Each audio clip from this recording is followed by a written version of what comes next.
The first reason is that the Prophet Muhammad ﷺ, our Prophet and Messenger, is the last of all of the prophets. And so after him, the responsibility of giving da'wah falls on our shoulders. In the Quran, Allah subhanahu wa ta'ala tells us to follow our Prophet ﷺ. In the third chapter of the Quran, Surah Al-Imran, Allah subhanahu wa ta'ala speaks to the Prophet, but indirectly, the message is for us.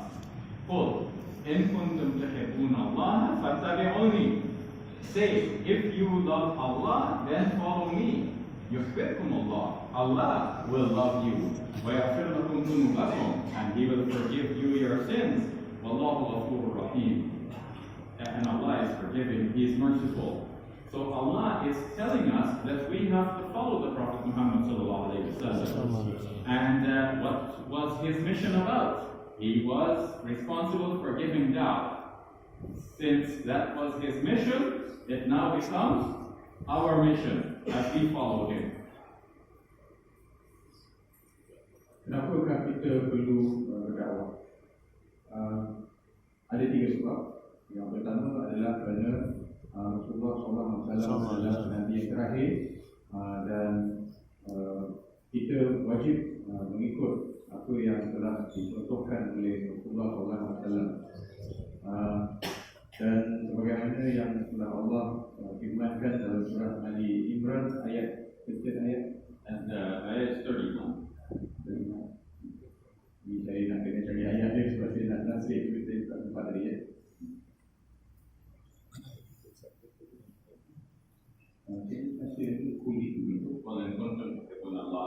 If you say, if you love Allah, فَاتَّبِعُونِي, then follow me. Kalau kamu cintakan Allah, maka ikutlah aku. يُحْبِبْكُمُ اللَّهُ, Allah will forgive you. Dan Allah will love you. يُحْبِبْكُمُ اللَّهُ, Allah will love you. Dan Allah akan menyayangi kamu. وَيَغْفِرْ لَكُمْ ذُنُوبَكُمْ, and He will forgive you your sins. Dan Allah akan mengampuni dosa-dosa kamu. وَاللَّهُ غَفُورٌ رَحِيمٌ, and Allah is forgiving, merciful. Dan Allah Maha Pengampun dan Maha Penyayang. So, because we are the followers of this prophet, we have to do the da'wah. Dan kerana kita adalah pengikut Nabi Muhammad SAW, kita wajib untuk berdakwah. So, I want to expand on that a little bit more. That's our first reason for giving da'wah, that we have to give da'wah as the Prophet ﷺ was doing da'wah. And Allah subhanahu wa ta'ala instructed him how to do da'wah. In the Surah Al-Nahl, the 125th ayah, Allah subhanahu wa ta'ala says, "Ud'u ila sabili rabbika bil hikmati wal maw'izati al hasanati wajadilhum billati hiya ahsan." Call to the way of your Lord with wisdom and beautiful preaching, and argue with them in a way that is most gracious. So that is the way of the Prophet ﷺ being taught to him by Allah on how to give the message with hikmah and mawa'izat al-hasana. That means beautiful preaching, a convincing type of preaching. And وَجَادِلْهُمْ بِالَّتِي هِيَ أَحْسَنُ. So when you argue with them, it should be in a gracious manner. Allah memerintahkan supaya kita berdakwah dengan cara yang betul dan cara yang dibuat yang telah ditunjukkan kepada Rasulullah SAW. Dalam Quran hadis ayat Quran, "Ud'u ila sabili rabbika bil hikmah wal mau'izatil hasanah wajadilhum billati hiya ahsan." Berdakwahlah kamu atau berserulah kamu ke jalan kebenaran dengan hikmah, dengan penuh hikmah, mau'izatil hasanah, dengan penuh kebaikan.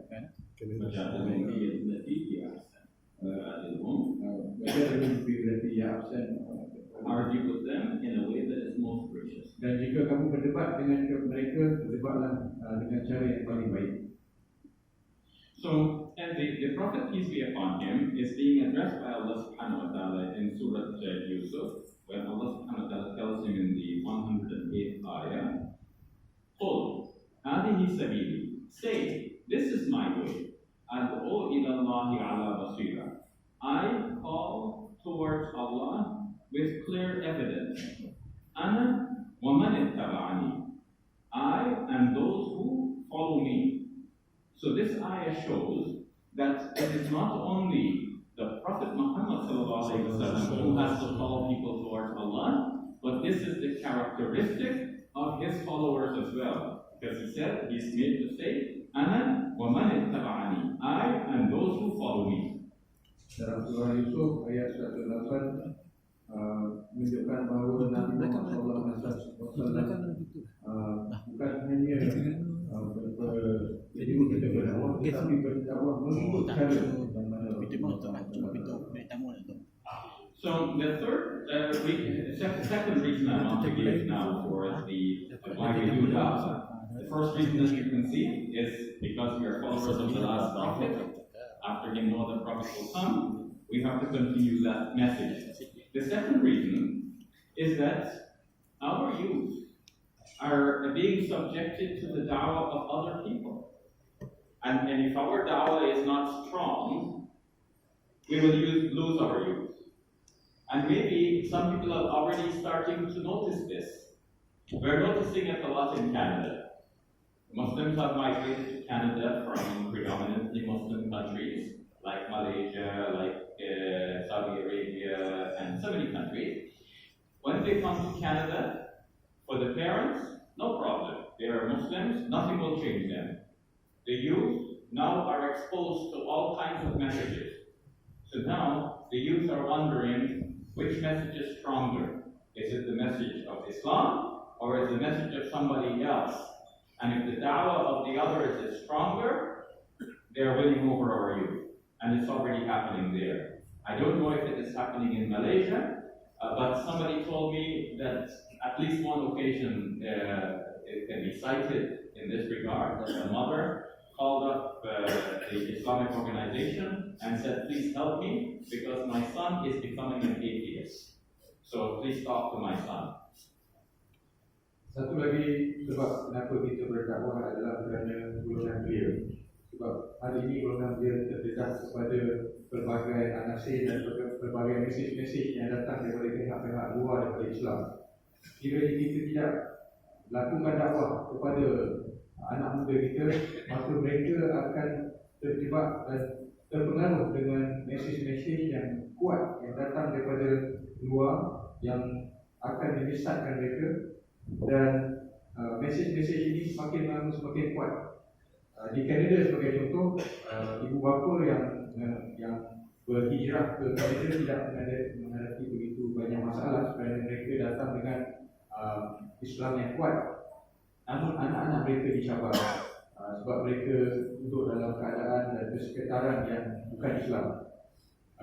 Saya tidak tahu bagaimana keadaan di Malaysia, tetapi pernah ada seorang ibu yang mengadu adalah di mana anak dia di Malaysia, anak dia sedang berfikir untuk menjadi seorang atheist. Now, our youth worldwide, they're surfing the internet, they're on social media, and they're connected to the world around us. They're hearing all kinds of ideas. If our message about the truth of Islam is being presented to the non-Muslims, then the first people to hear our message will be our youth. And they will become strong in Islam because they will know that our message is a powerful one. We are ready to give this message to non-Muslims. But if we are quiet about our message, it looks like Islam to us is only something cultural that we inherited from our forefathers, and we are just continuing the practice. We have to show that Islam is a good idea, that Islam makes sense. Everything in Islam is reasonable, so reasonable that we want to present it to the wider world. When our youth see that, then we will realize that Islam is not only a cultural inheritance, not because we are Malay, that means we are Muslim. We are Muslim because Islam makes sense. We cannot do anything but accept Islam, because that's the only reasonable thing to do. That is the reason why we want to do that. Dalam dunia yang dipengaruhi oleh internet, idea untuk menjadi seorang Islam ataupun untuk menyebarkan Islam ini sangat-sangat penting. Sebab kalau kita berdiam diri, maka anak-anak muda akan melihat bahawa Islam ini bukan satu agama yang baik dan bukan satu agama yang perlu dikedepankan. Jadi kita sebagai orang yang lebih dewasa perlu lebih bersuara dan bukan hanya berdiam diri. Sebab kalau mereka mendengar mesej-mesej daripada pihak lain dan bukan daripada kita, maka mereka akan menganggap, anak-anak muda akan menganggap Islam ini hanya sebagai agama tradisi. Disebabkan mereka lahir dalam keluarga Islam, maka mereka pun Islam. Tapi bukannya sebagai satu agama yang sepatutnya reasonable, satu agama yang sepatutnya diikut, satu agama yang wajib diikut. So that's the second reason we need to give da'wah. The third reason is that Allah subhanahu wa ta'ala gave us the responsibility to spread the message to the other nations. Allah subhanahu wa ta'ala describes this ummah in the Quran, in Surah Al-Baqarah, the second chapter of the Quran, and the 143rd ayah, where Allah subhanahu wa ta'ala tells us that we are ummatun wasatan. وَكَذَلِكَ جَعَلْنَاكُمْ أُمَّةً وَسَطًا. Thus we have made you a balanced nation. لِتَكُونُوا شُهَدَاءَ عَلَى النَّاسِ, so that you may be witnesses over humankind. وَيَكُونَ الرَّسُولُ عَلَيْكُمْ شَهِيدًا, and so that the messenger will be a witness over you. So Mufassirun, the commentators on the Quran, explain that what this means is that on the Day of Judgment, when Allah will call the other nations and ask them, why did they not accept our Prophet Muhammad sallallahu alaihi wasallam? So we will have to give evidence against them that the messenger of Allah sallallahu alaihi wasallam came and he delivered the message. We accepted it. Those people did not accept. It's their fault. Our Prophet sallallahu alaihi wasallam delivered the message. But imagine our situation if we are there on the Day of Judgment and the people say, you know, I interacted with Ahmad and Fatima. We worked in the same place, but they never told me about Islam. What will be our answer on that Day of Judgment when we did not make any attempts to give the message of Islam to the other people?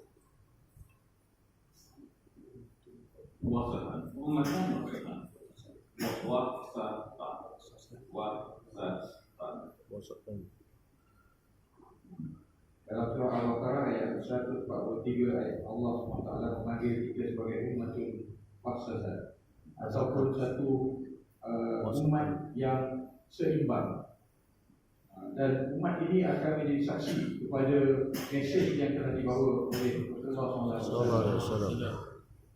Beliau bertanya, apakah jawapan kita kepada Allah SWT pada hari akhirat nanti sekiranya kita ditanya oleh orang-orang yang bukan Islam, apakah mesej yang telah disampaikan kepada Rasulullah kepada kita, apakah kita telah menyampaikan kepada orang yang bukan Islam?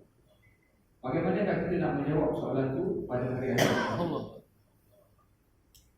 So one of the scholars explained that our position in the world is described by Allah subhanahu wa ta'ala when He said that you must be the ones calling towards good, preventing what is wrong. The Quran in Surah Al-Imran says in the 104th ayah, وَلْتَكُمْ مِنْكُمْ أُمَّةٌ يَدْعُونَ إِلَى الْخَيْرِ. Let there be among you a group that invites towards what is good. وَيَأْمُرُونَ بِالْمَعْرُوفِ, and commands what is good and beneficial. وَيَنْهَوْنَ عَنِ الْمُنْكَرِ, and prevents what is wrong. وَأُولَٰئِكَ هُمُ الْمُفْلِحُونَ, and those are the ones who will be successful. So Allah places on us this responsibility to invite towards what is good, to do da'wah, to make da'wah to the nations, and to enjoin what is right and forbid what is wrong. So the scholar explained, based on this ayah and many others such, that our position is like the position of a police officer where the lights at the intersection are not working. If the lights are working, green light, go. Red light,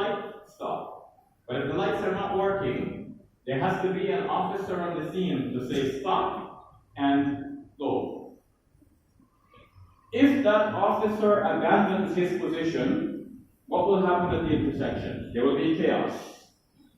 So there is chaos in the world, largely because we have neglected our duty of calling people towards Allah, commanding what is right, and forbidding what is wrong. Dalam surah Al-Imran ayat 104, dalam ada di antara kamu yang menyuruh berbuat baik dan yang menghalang dari berbuat jahat. Dan kita sebagai umat Islam ada seperti, ibaratkan seperti pegawai polis yang berada di traffic light. Apabila traffic light itu berfungsi dengan betul, tak ada masalah. Tapi apabila traffic light tidak berfungsi dengan betul, anggota polis itulah yang akan mengawal keadaan supaya tidak menjadi kelang kabut. Sekarang, pada dunia sekarang, keadaan menjadi kelang kabut sebab polis tidak mengawal apabila lampu trafik telah rosak. Maknanya keadaan sekarang memang terlalu banyak kemungkaran berlaku, tetapi orang Islam tidak membuat apa-apa. Jadi itulah sebab banyak perkara-perkara yang kelang kabut, perkara-perkara yang tidak teratur yang berlaku dalam dunia informasi. So now the situation is that the world is waiting for our guidance. We have that guidance. You agree?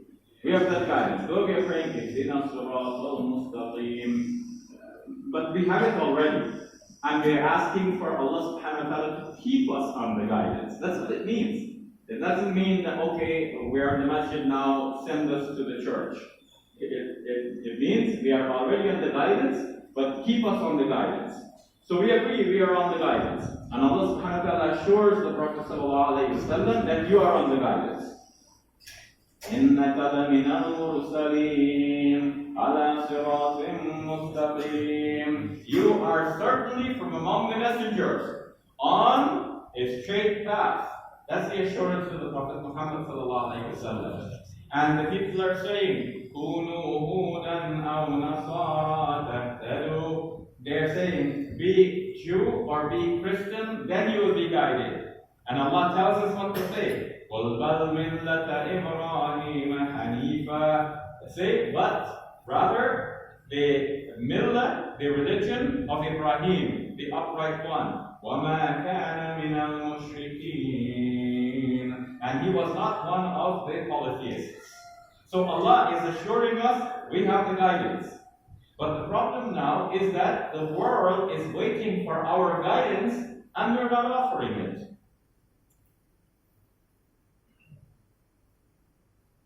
Kita sekarang ni adalah orang yang kita boleh anggap sebagai orang yang mendapat hidayah dari Allah Taala. Betul? Dan dalam surah Yasin, "Innaka laminal mursalin," you are certainly among the messengers. Kamu adalah orang-orang yang mendapat ala siratul mustaqim, di atas jalan yang betul. Yes. And then the Jews and the Christians are saying, "Kunu hudan aw nasara tahtadu." If you be a Jew or you be a Christian, then you will be guided. They are saying to us. Mereka mengatakan pada kita, iaitu orang Kristian dan Yahudi, jika kamu betul, they want us to be like them, and they're saying, "Be like us, then you will be guided." Okey, kalau kita akan nak menjadi macam dia, tetapi macam kita, tetapi and Allah confused me. The Jews and the Christians are inviting us to their religion. Okey, orang Kristian dan orang Yahudi sedang cuba menarik kita untuk masuk ke dalam agama mereka. And Allah tells us to tell them that we are on the middle of Ibrahim. Dan Allah mengatakan bahawa kita adalah di atas jalan Nabi Ibrahim, and he was not one of the mushrikeen. Dan Nabi Ibrahim bukan seorang musyrik.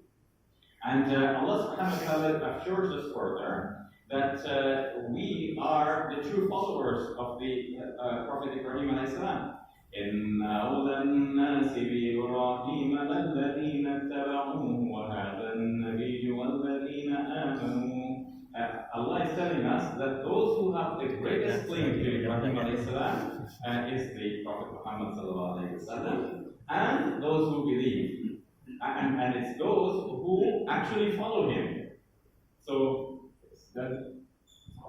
Allah is assuring us that we are the true followers of Ibrahim alayhi salam. Ya, Allah memberi jaminan bahawa kita adalah orang ataupun umat yang benar-benar mengikut ajaran Nabi Ibrahim. So the world is waiting for our guidance, and we are not giving them that guidance. In the meantime, other people are going around and they are going into Muslim lands and they are spreading their messages. Now, in my own Canadian experience, I have found that there are missionaries going around door to door. When I was only 16 years old, I migrated to Canada. As you know from the introduction, Ibnu also told you I was born in Guyana in South America. Then I migrated to Canada with my parents. And there as a young man in a new society, I'm open to all ideas and possibilities. One possibility was presented itself to me. The Christian missionaries came knocking on my door. They want to tell me about the Bible. And sometimes they ask me questions that I didn't know the answer for. So I wrote to Sheikh Didat's organization in South Africa. They sent me some of Sheikh Didat's booklets. I studied those. And then I was ready to talk to them. Then when I asked them some questions, they couldn't answer. And then they stopped coming to my door. Masa saya muda, saya didatangi oleh pembalik Kristian yang mengetuk pintu saya dan bertanya saya berbagai soalan yang saya tidak boleh jawab. Lalu saya terpaksa berhubung dengan Syekh Ahmad Didat di Afrika Selatan dan mereka memberikan penerangan dari salah kepada saya, dan sekarang saya pula yang bertanya soal kepada pembalik Kristian yang mereka tidak boleh jawab. So the world is waiting for our guidance, and we have the guidance to offer. Largely now people are becoming atheists, and it is affecting even the Muslim community. And we have good reasons for believing in God. Even if you didn't think you were a Muslim, think more generally. It is very clear that you cannot get something from nothing. This whole universe, you think this came from nothing? No, there has to be a creator who brought this universe into existence. So we need to offer that to the world. Otherwise, people don't know. The second thing is that we see that there is design everywhere we look. Everything is clearly designed for a purpose. So without a designer, you do not have design. And clearly there is a need for a designer. And that designer, we need to tell the world, is Allah.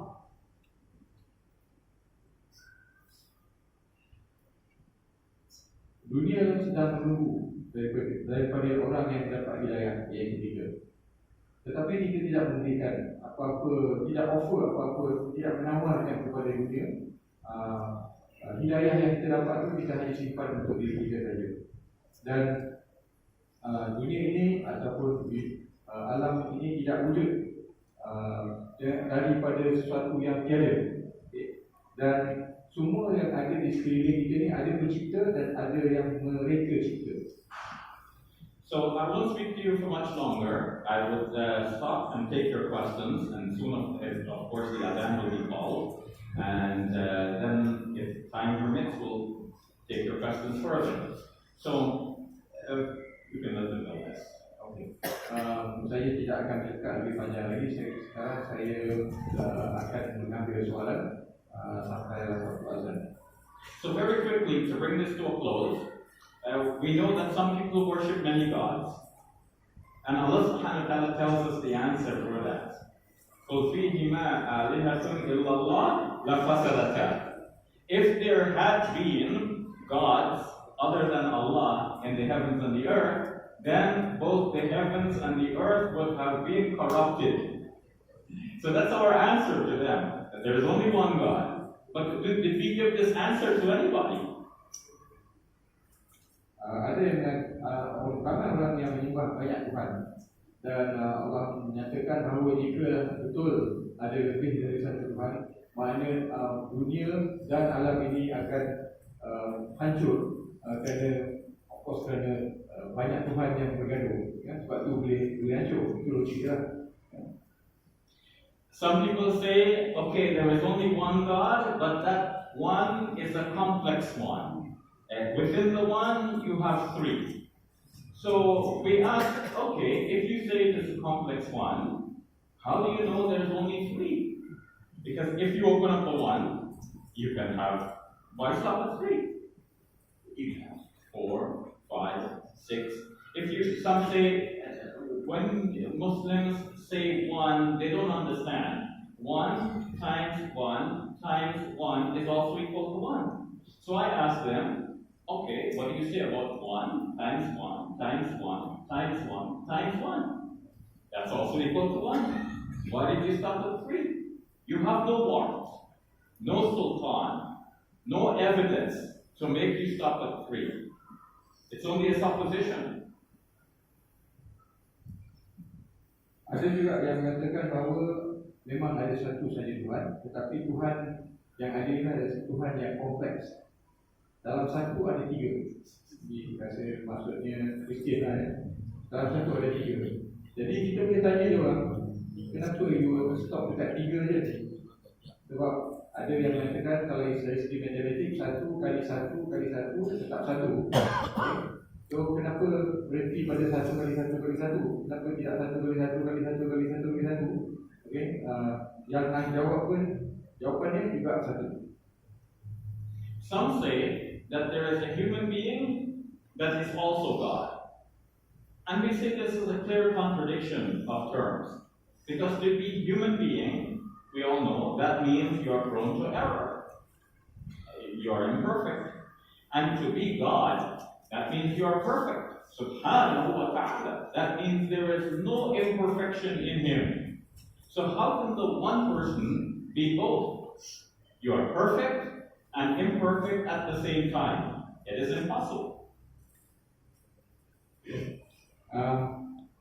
Ada juga yang mengaku bahawa ada manusia yang menjadi Tuhan.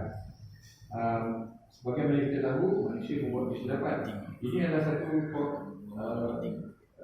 istilah yang kontradik. Sebab pada satu masa kita kata Tuhan itu mesti sempurna, tetapi manusia sentiasa membuat kesilapan. Jadi bagaimanakah manusia tak boleh dianggap sebagai Tuhan? And yet, with these contradictory beliefs, unreasonable beliefs, there are missionaries out there in Indonesia and even not too far away in Sarawak. They are converting even Muslims to their faith. So we have to ask ourselves, if the world is waiting for our guidance and we are not giving that guidance, are we not leaving a vacuum that is being filled by the others? And isn't that our fault that we're leaving that vacuum?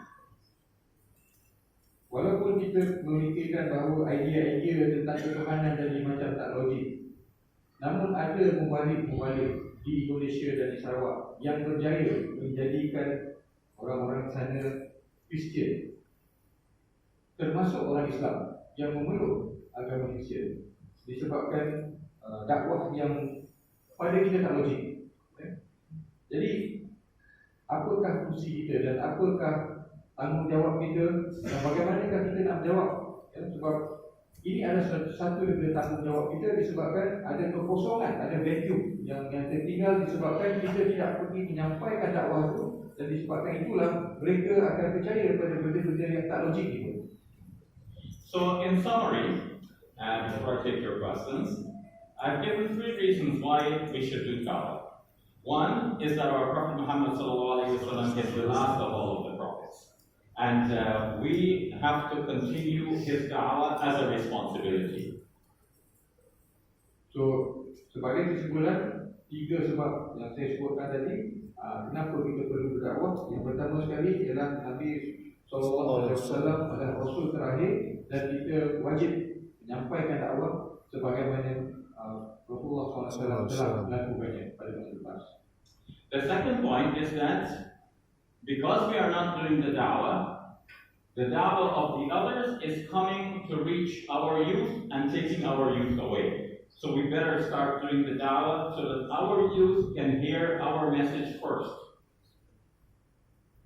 Dan disebabkan kita tidak berdakwah, golongan muda daripada kalangan kita akan mendengar mesej daripada agama lain. Dan itu adalah disebabkan kesalahan kita sendiri yang tidak menganggap dakwah itu sebagai satu benda yang wajib kita lakukan. And the third point is that by our failure to do da'wah, we are not giving the guidance to humanity, and they are left without the proper guidance. We therefore leave a vacuum that is being filled by the missionary activities of the others. May Allah subhanahu wa ta'ala help us. Dan ketiga, kegagalan untuk kita menyampaikan hidayah yang telah kita dapat, meninggalkan kekosongan dalam masyarakat yang akan dipenuhi ataupun yang akan disambut oleh mubalik-mubalik dari agama yang sesat. Dan kita akan kerugian disebabkan mesej ini tidak sampai kepada manusia. So with these few introductory points, I would like to hear your questions. Soalan? Ya, dalam masa ini. Adakah muzik daripada mereka adalah satu bentuk dakwah bagi agama Kristian? Satu dan kedua, adakah kalau dia dakwah bagi agama Kristian, ada wajar membiarkan anak-anak muda kita dan kaitan dengan muzik dan rumah dengan muzik? Adakah kalau kita ayat tu diri-diri tu terus kepada maksiat, kritikal? The question is music, especially from America, a form of message from the non-believers, and if it is so, then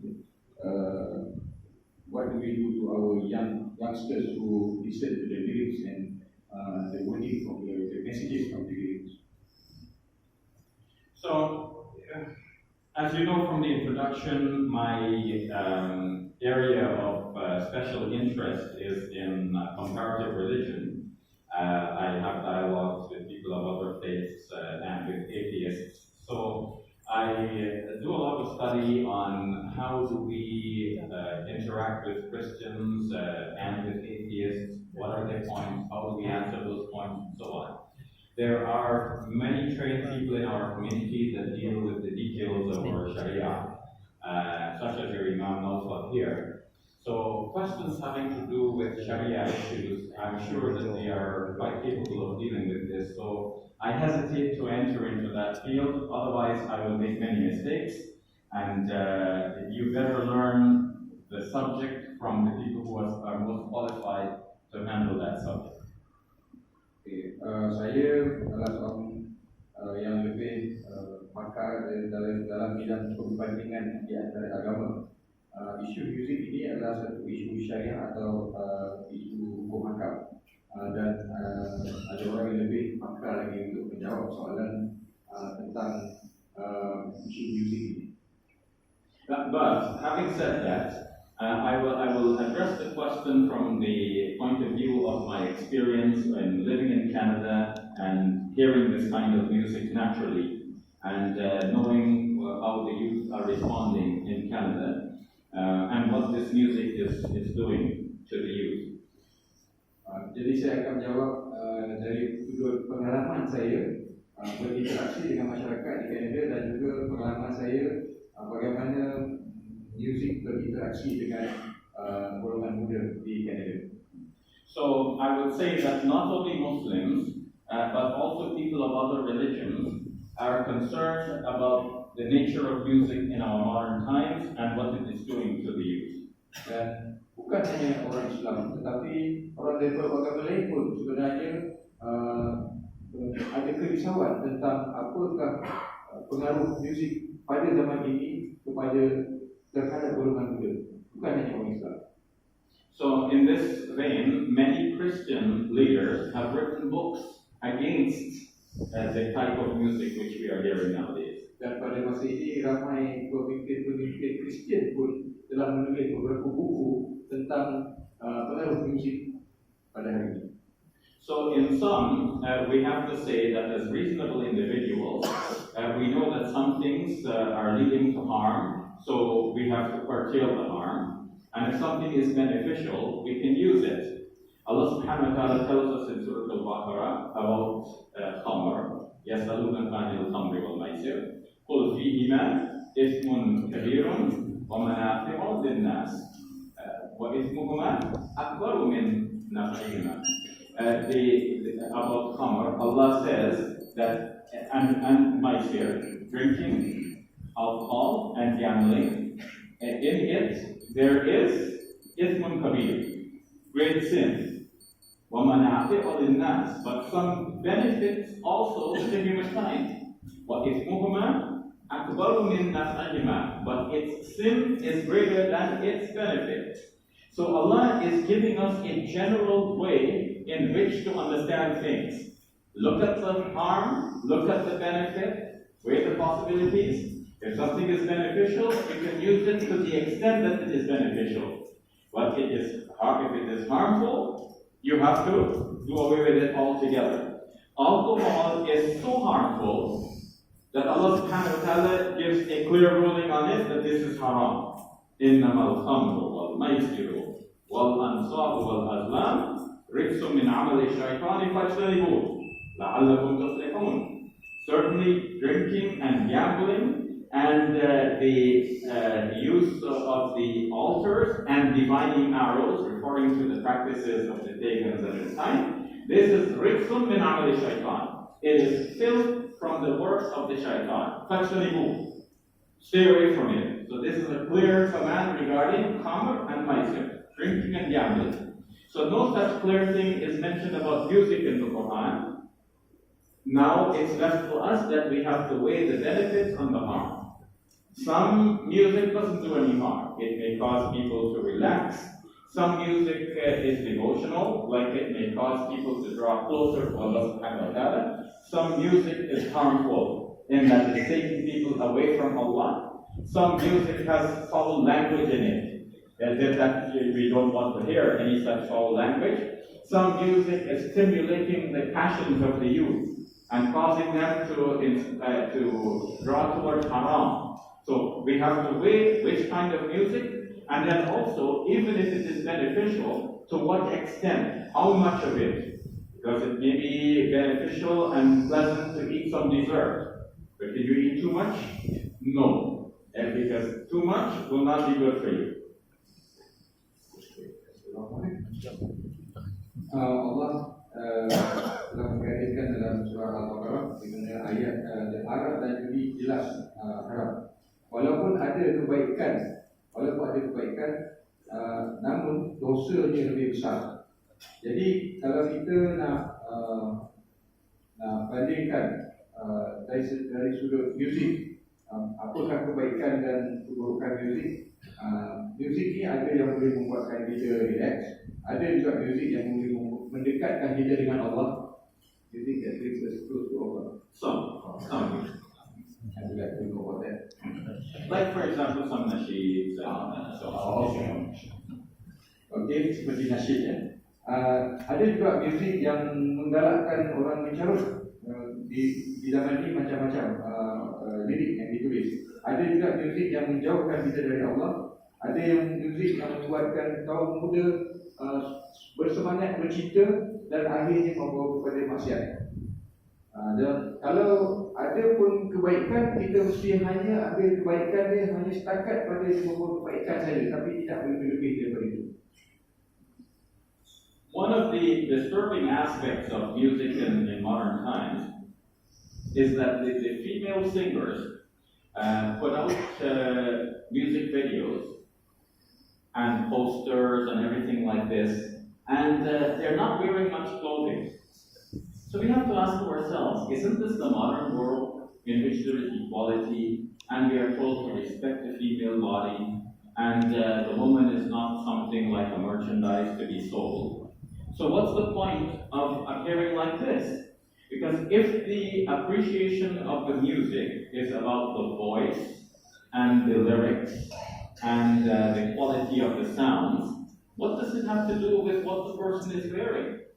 It doesn't matter whether they are, this could be a nun with full clothing like the Muslim woman's hijab, and if her voice is good and she's singing something beneficial, that should be called good music, right? So why does the woman have to display herself like this in order to sell her music? that means that the music is no longer about the music, but about something else. May Allah subhanahu wa ta'ala help the youth. Zaman sekarang penyanyi, terutama sekali penyanyi wanita, menampilkan pakaian-pakaian yang terlalu tidak syariah baik. Jadi dalam satu dunia di mana kita sepatutnya menghormati kaum wanita, dan dalam satu dunia di mana hak-hak wanita itu diperjuangkan, apakah poinnya mendedahkan wanita kepada halayak ramai, sedangkan yang sepatutnya yang yang sedang nak ditayangkan atau nak ditunjukkan adalah suara. Jadi apakah kena mengenai suara dan lirik dengan pakaian? Dan kalau orang yang boleh pakai hijab, suara dia sedap, apa salahnya kalau dia boleh menyanyi kan? Jadi maknanya ada maksud lain lagi yang membuatkan kita tanya-tanya kenapa dia orang buat video-video yang macam ni, yang nak tunjuk orang menyanyi, tetapi kita tak sedar kita sedang tengok orang yang sedang tidak tutup orang. Itu saya tambah sikit lah. So I'll take another question. Basing on your comparative study, so what are the points that you gather? You agree with me that the Christian missionaries are more aggressive in their approaches, i.e., Christian missionaries, they go inside, stay together, meet together, stay together, as opposed to Muslim missionaries who are very aggressive. Yes. So the question is that it can be observed that Christian missionaries are very, the term used I think is aggressive, and whereas Muslim missionaries are very passive. So Christian missionaries will go and live in a community, eat with the people, and win them over eventually. Whereas Muslim missionaries do not go to this kind of extent. Do I agree with that? And I would say yes. Soalannya daripada Dr. Abu tadi, adakah dia bersetuju bahawa membalik Kristian lebih agresif dalam pendekatan mereka sanggup duduk bersama-sama, hidup bersama, makan bersama, tidur bersama dengan orang-orang yang nak didakwahkan? Jawapan daripada Dr. Shabir tadi ialah ya. Saya pun tak siang tu. Saya nak awal nak apa le.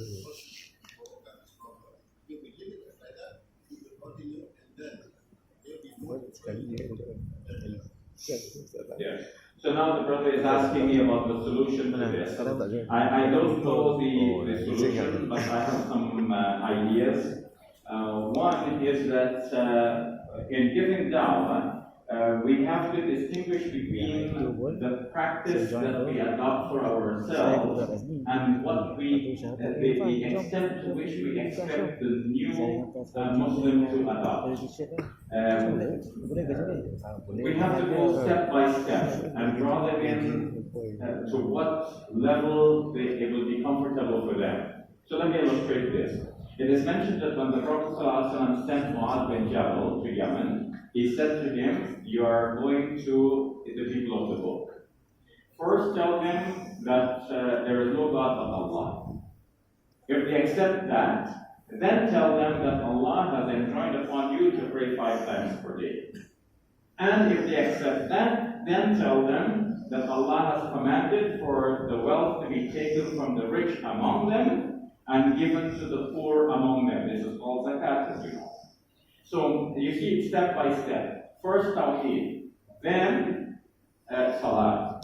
And if they accept salat, then you come to zakat. And when you come to zakat, we're not going to take your money. We're going to just distribute the money among your own community, from the rich to the poor in your own community. So nobody can think that Islam is here to take away their money. but it has to be a step-by-step approach. Often in our da'wah, we expect the people to come into Islam and adopt everything right away. And this is a hindrance in our giving the message. Soalan yang ditanya tu adalah tadi, adakah apakah penyelesaian pada masalah cara kita nak ataupun approach kita nak berdakwah? Jawapannya adalah satu contoh yang diberikan Rasulullah SAW ketika nak menghantar Muaz bin Jabal ke Yaman.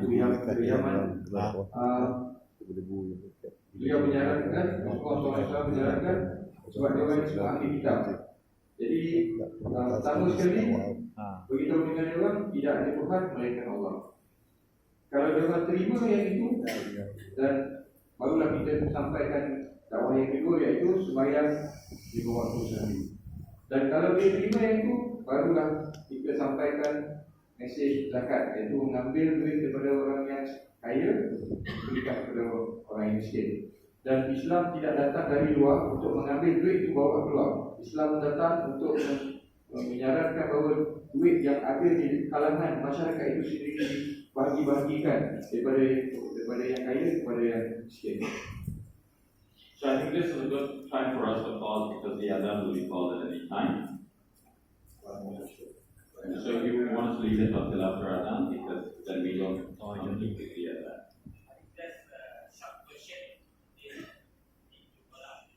Okay, so my time is showing 8:31, and that time is showing 8:28. What time is adhan? So I think let us deal with it afterwards. I'll use a couple of minutes to meet some of you, and then after the adhan, inshallah, we'll continue. Please hold your question. You'll be the first one after adhan, inshallah. Is that okay? All right. Kita berhenti untuk memberi laluan berada.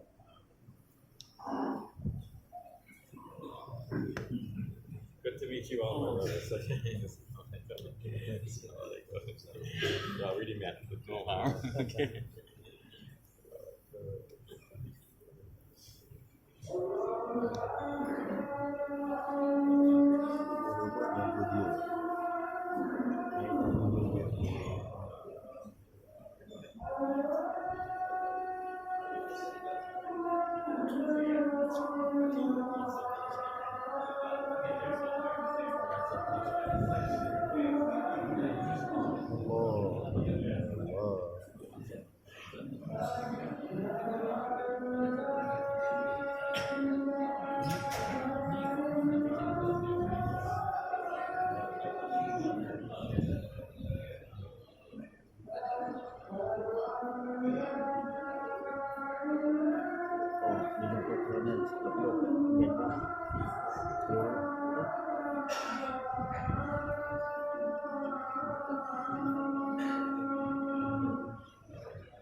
Ni kau punya. Untuk kapal-kapal ambil video ni.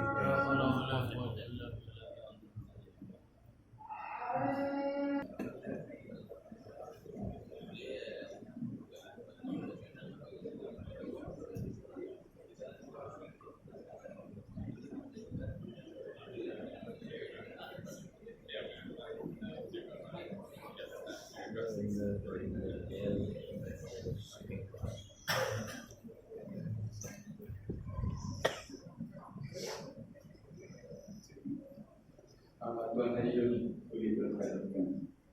Assalamualaikum. Okay, my question regarding the you mentioned about dakwah just now, Nah. Okay. Now what I gathered from what you have spoken about, non-Muslim missionaries is more successful than Muslim missionaries in dakwah, and especially for the youth, yeah. And okay, through your experience by looking at the Muslim in this region, like Malaysia, Indonesia, Philippines, or whatever, and it appears that what we call Muslim clerics, not to say fail, but not really able to attract youth to join the da'wah or to join the message that is glad to pass it to Muslims. And most of the time, the message or what we call the da'wah that all the clerics used to say to mention or to pass it is all to all folks, all generations. And it appears that the youth is not attention at all to the teaching of our religion compared with the non-Muslim religion. So, what do you think? How should we do to attract the youth to join the whole people like us? Okay, so the question is that from what you said before about the success of the Christian missionaries in comparison with the Muslim missionaries, it seems that they're doing a better job. So at the same time, we notice that some of the ulama, some of the Muslim scholars and leaders who have been trained in traditional lines, they are unable to attract their youth. The youth are getting the impression that they're, what the scholars are speaking about is not meaningful to us. So how can we get the youth to come back and to appreciate this message that we want them to understand? That is the question. Soalannya adalah bagaimanakah kita nak menarik golongan muda yang lebih tertarik dengan dakwah atau dakwah dari golongan Kristian yang lebih menarik lagi, yang lebih percaya. So the answer to this, I believe, is that we have to change the way in which we are approaching the presentation of Islam to the youth. For a long time, for many centuries, Muslims lived in majority Muslim countries. And the whole situation was such that naturally the youth will be on the religion of their parents. So the Malay will be Muslim by definition. That was not only in Malaysia, it was in Saudi Arabia, it was in Yemen, it was in Morocco, it was everywhere where Muslims were the majority. So there was no need to show the youth that Islam is the truth. They only had to be told, you have to pray, you have to fast, you have to stay away from haram. Kita perlu membuat pendekatan bagaimana Islam dipersembahkan kepada golongan muda. Sebab secara tradisional, apabila seseorang itu dilahirkan lain, dia akan jadi Islam. Ini bukan hanya berlaku di negara kita, tapi juga sama juga di negara seperti Arab Saudi, Yaman dan Morocco, di mana kita tidak perlu membuktikan kepada anak kita bahawa Islam adalah agama yang benar. Kita hanya perlu memberi mereka arahan untuk sembahyang, puasa dan sebagainya. Now the situation has changed, and we are seeing it more where I live in Canada, and Muslims are experiencing it in the United States of America, in Great Britain, in Australia. A story was told about a child in the United States of America. The father told the child is asking, well, why do we have to do this? And the father says, well, because we are Muslims. So then the child asks, but daddy, why do we have to be Muslim? Sekarang keadaan telah berubah seperti di negara-negara Kanada, US, UK, Australia, dan ada satu situasi di mana seorang anak bertanyakan kepada ayahnya kenapa kita perlu berbuat ibadah ni. Ayahnya menjawab sebab kita orang Islam, dan anak itu bertanya kenapa kita Islam, kenapa kita Muslim. So, what is happening where Muslims are a minority can happen anywhere, even where Muslims are a majority, even in your beautiful country here. So, walaupun ini berlaku dalam negara di mana orang Islam adalah minoriti, tetapi ini boleh juga berlaku selama ini dalam negara di mana Islam itu adalah negara ataupun penduduk majoriti dalam Islam. So, to deal with this reality, instead of just telling our children that they have to pray and they have to fast and they have to stay away from the haram things, we need to, in the first place, convince them that Islam is the truth. Jadi untuk anak-anak kita, tak cukup lagi untuk kita hanya mengatakan kepada mereka bahawa mereka perlu solat, mereka perlu puasa dan perlu menjauhkan diri daripada perkara yang haram. Kita juga sekarang perlu memberikan mereka bukti yang Islam itu adalah agama yang benar. We have more of a need to do this where I live because the laws are there to protect the individual. Individual rights are given to women and to children, and of course to everyone. Di negara saya, iaitu di Kanada, lebih mencabar sebab undang-undang melindungi hak-hak individu. Jadi individu itu berhak untuk memilih apa saja yang dia nak pilih, termasuk anak-anak. One of the implications of this is that if a parent is forcing the child to fast, that child can report to their teachers, and the child care services will step in, and they will regard this as a kind of child abuse. Sebagai contoh, di Canada, jika seorang ayah memaksa anak dia berpuasa, dia boleh laporkan kepada guru, dan guru dia boleh melaporkan kepada social child services. Di Canada dia ada, dia kat sini welfare, kita welfare kita hanya untuk kebaikan masyarakat. Kat sana dia boleh ada untuk melindungi hak anak-anak. Jadi mereka akan datang dan boleh charge ibu bapa itu child abuse. Penderaan. And of course, if the parents do actually beat the child, then that too, if that is reported, then the problem is even worse. Dan kalau ibu bapa itu memang memukul anak untuk membuat sesuatu ibadat, itu memang akan menyebabkan ibu bapa itu lebih bermasalah. And if the child did not say something, but let's say there's some mark on the child's body indicating that this child may have suffered some harm, then the teachers are trained to investigate what is the cause of that. Dan jika ada tanda-tanda pada anak itu macam dipukul atau kesan-kesan, guru-guru di sana terlatih untuk menyiasat sebab kenapa bekas itu ada pada kulit atau pada anak murid yang diajar. So these things impress upon me, especially because of where I live, that we have to get the youth to understand and appreciate Islam so that they themselves want to follow it. Jadi kita perlu memberitahu kepada anak-anak kita supaya mereka menghargai Islam, supaya mereka dengan sendiri ingin ikut agama, bukan hanya ikutan. Mereka sendiri faham dan hargai Islam. So we have to go past just giving commands, and we have to now give explanations. Jadi kita kena kurangkan perintah dan banyakkan penerangan. It doesn't help to use force, we have to use persuasion.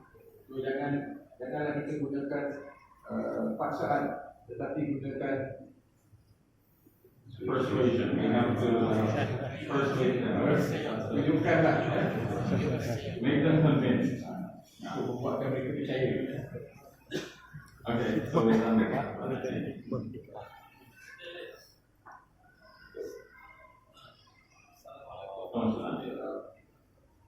Pursuant to what you have been saying, I sense that there is this paradox.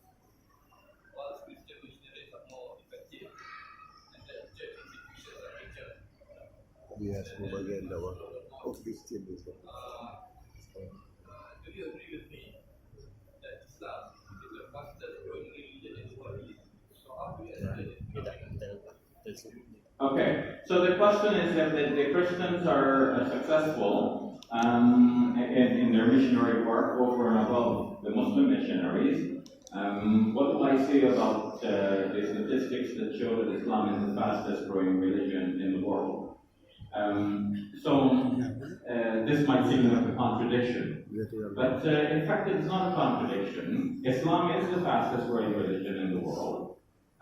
Maybe you want to just mention the question first. Soalan yang ditanya oleh Datuk Sri Rahim tadi adalah macam ada satu keadaan yang apa nama keadaan dalam bahasa Malaysia apa? Keganjilan. Okey, keganjilan di mana kita mengatakan bahawa parti-parti membalik Kristian lebih berjaya daripada perdagangan Islam. Pada masa ini Gereja pun lebih kaya daripada dan gereja lebih kaya daripada masjid. Tapi pada masa ini Islam adalah agama yang paling cepat tersebar dan ramai orang memeluk Islam pada masa ini. Jadi bagaimanakah kita nak menerangkan keadaan ni? Apa makna dia? Sebab on the one hand pada satu masa kita kata Islam tidak agresif, tapi pada satu masa kita kata Islam adalah agama yang paling cepat tersebar pada hari ini. So Islam indeed is the fastest growing religion in the world, and there are some reasons why this is not a contradiction. One is that while the missionaries are winning some converts and new people to the religion, they are also losing their youth in large numbers. Walaupun nampak macam keadaan ni keadaan yang agak ganjil, agak aneh, tapi sebenarnya walaupun mubalik Kristian berjaya mengkristiankan ramai orang, tetapi mereka juga kehilangan ramai orang-orang muda yang masuk agama lain, Islam. Yeah. Of course, their youth are not necessarily embracing Islam, but they are becoming agnostic and atheist or secularist. Okay. Dan ada antara golongan muda mereka yang menjadi agnostik. Agnostik ni adalah orang yang buktikan bahawa Tuhan ada baru percaya. Agnostik ataupun orang yang atheist ataupun memeluk agama lain. And this is largely because, as we already explained, some of the beliefs of that religion are contradictory. And as you know, recently the leader of the Philippines said that these are stupid beliefs. And some people objected that he said that. But that's his own religion, and he has a right to call it the way he sees it. The leader of the Philippines, the youth are leaving Christianity. They're not necessarily becoming Muslim, but they are becoming agnostic or atheist or secularist. And that's because their beliefs do not make sense. To the extent that the leader of the Philippines recently, he said that these are stupid beliefs. Yes, they do not make sense, unreasonable beliefs. No, the beliefs of Christianity. Even though Catholicism is his own religion, he's Catholic himself, but he says the beliefs of my religion are stupid beliefs. Sebagai contoh, di Filipin, pemimpin mereka sendiri, sebab agama resmi di Filipin adalah Kristian. Pemimpin dia sendiri mengatakan bahawa kepercayaan Kristian itu adalah satu kepercayaan yang So that's one reason, even though Christianity is growing in one way by getting more converts, it's losing its youth. And we're seeing that especially in Canada, where if you go to a church, most of the people are very old. They are retired individuals who are going to church. Even though their church services is on a Sunday, nobody is working then, but the youth are not there, only the retired people. So kalau kita tengok di Canada, sebagai contoh, walaupun mubalik mereka berjaya untuk convert orang non-Kristian untuk menjadi Kristian, namun yang golongan muda meninggalkan agama Kristian. Dan di banyak gereja-gereja yang mengisi gereja adalah golongan yang telah kecil. Golongan yang telah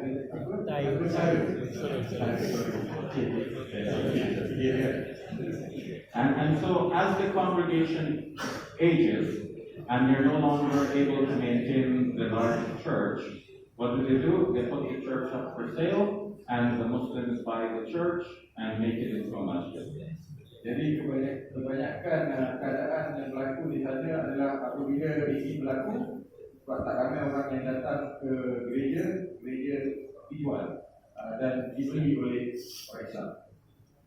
Another side of this is that Muslims are encouraged by the hadith of the Prophet ﷺ so that we can make the ummah large on the day of judgment. And so we have more children than others. Whereas in the Christian developed nations, they limit themselves to 2 or 3 children. They say we have enough. Dan satu faktor adalah orang Islam disebabkan kita nakkan digalakkan kita untuk membanyakkan umat Islam supaya di hari akhirat nanti kita lebih banyak. Jadi orang Islam lebih ramai bilangan anak kalau dibandingkan dengan orang Kristian yang hanya ada 1 atau 2 anak saja. So, another question.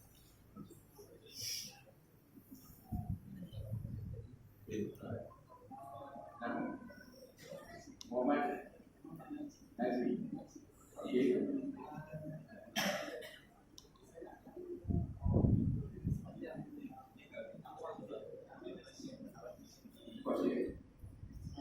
Banyak dakwah di bawah Masjid.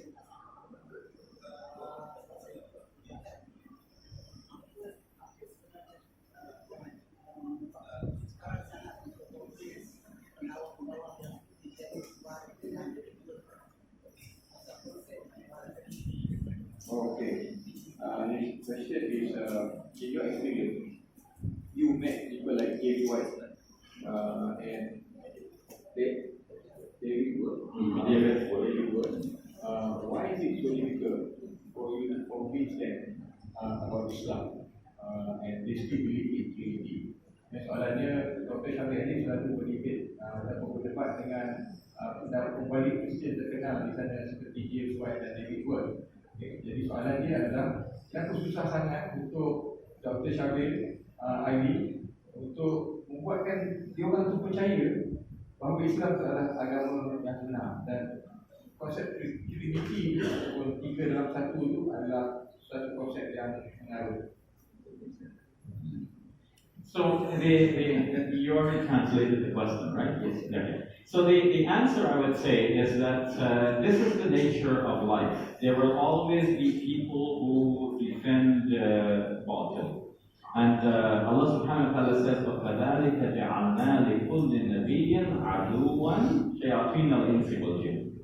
Thus we have made for every prophet an enemy from among the shayateen of ins and jinn, of humankind and jinnkind. So there are shayateen of humankind as well. I'm not saying that David Wood and James White or any specific person is a shaitan, but nor am I a prophet. But this was the situation of the prophets of Allah. He could not convince everybody. There are shayateen ready to oppose him, and the shayateen come from among both the humankind and the jinn kind. So that will be the situation with the Muslim missionaries like myself as well. We will try, but we cannot convince everybody. And finally, we know what Allah subhanahu wa ta'ala said to His Prophet Muhammad sallallahu alayhi wa sallam. إِنَّكَ لَا تَهْدِي مَنْ أَحْبَبْتَ وَلَكِنَّ اللَّهَ يَهْدِي مَنْ يَشَاءُ. You do not convince, you cannot guide the people whom you love. It is Allah who guides whomever He wills. Sure, no problem. Dalam sebagai lumrah, kalau kita berdakwah memang sentiasa ada orang yang akan menentang kita, dan setiap nanti pun ada penentang mereka, dan ada yang dipanggil syaitan ataupun syaitan di kalangan jin dan syaitan di kalangan manusia, di kalangan jin dan di kalangan manusia. Jadi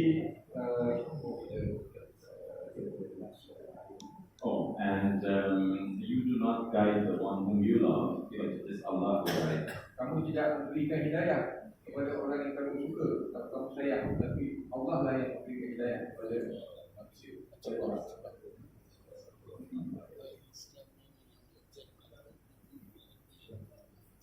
Soalan seterusnya kita ada lebih kurang nanti lagi. We're going to pray.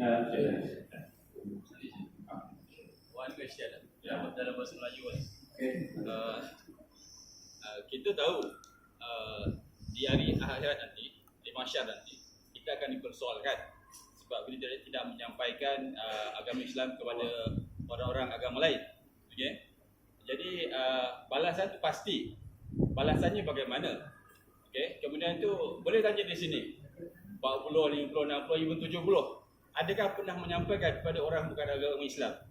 Jadi cara, the most simple way like us, normal people, ordinary people, to approach other religion, to message about Islam, untuk mengelakkan supaya tidak dikenakan di semasa yaumul mahsyar kala. So bagaimana caranya, Syekh? Okay, the question is in the hereafter, mahsyar, we will be asked, and we will definitely be punished for not delivering the message from Prophet Sallallahu Alaihi Wasallam. So, what's the approach, and what, or rather, was a simple approach so that we will not be questioned about this responsibility in the hereafter? So, and the answer to that is that we need each at our own level to give the message as much as we can, in whatever way we can. It is reported that the Prophet ﷺ said, convey from me, even if it is one ayah. It's mentioned in Sahih al-Bukhari. Sebenarnya dalam soal dakwah ini kita kena ikut kemampuan kita. Setakat mana yang kita mampu untuk menyampaikan, seperti mana yang disebut dalam sebuah hadis, Shabir sampaikan dari itu walaupun satu ayat. So the specific ways on how to convey that message to another person will come to us if we change our thinking and decide that this is important and I need to give the message to somebody else. Kita akan berubah kalau kita ubah pikiran kita. Change our thinking and decide that yes, I have to give the message to somebody. Kita kena ubah pikiran kita dan kita kena buat keputusan bahawa berdakwah itu adalah wajib. Baru kita akan buat. Kalau kita selagi kita berdakwah balik, kita akan buat. So, walaupun simple, sampaikan satu ayat, tapi kita bisa buat keputusan dulu yang berdakwah itu wajib. And then the other way is that we need to demonstrate Islam in our own lives. If we are in good behavior, then somebody will know that this person is behaving well because he is a Muslim. So our actions will speak before our words. So kita sebagai orang Islam perlu menunjukkan kelakuan yang baik. Itu adalah dakwah yang antara cara dakwah yang paling besar, sebab kita perlu meletakkan kelakuan kita sebelum perkataan. And the third thing is that we can join and support the organizations that are doing that. Dan kita juga boleh menyertai mana-mana kumpulan yang membuat dakwah. So that what we cannot do as individuals, the organization will do with our support. Bagi apa yang kita tidak mampu untuk melakukan secara individu, kita boleh mengikut kumpulan yang berdakwah. InsyaAllah. Jazakallah khairan. I'm so glad I spoke with you here tonight. And thank you for welcoming me in your masjid and giving me this opportunity. May Allah subhanahu wa ta'ala reward all of you. And I pray that Allah subhanahu wa ta'ala bring us back together again in circumstances like this, and that He will unite us under the shade of His throne, under the judgment. And please forgive me if I said anything wrong or did anything wrong, and please ask Allah to forgive me as well. Jazakumullah khairan. Assalamualaikum. Saya juga minta maaf jika ada kekurangan saya yang tak tepat ataupun tertambah-tambah. Saya rasa tuan-tuan semua tahu. Jadi kita ucapkan terima kasih, dan kita juga ucapkan terima kasih kepada Dr. Shabir yang datang all the way daripada Malaysia untuk bersama dengan kita. Sekian, wassalamualaikum warahmatullahi wabarakatuh. Waalaikumsalam.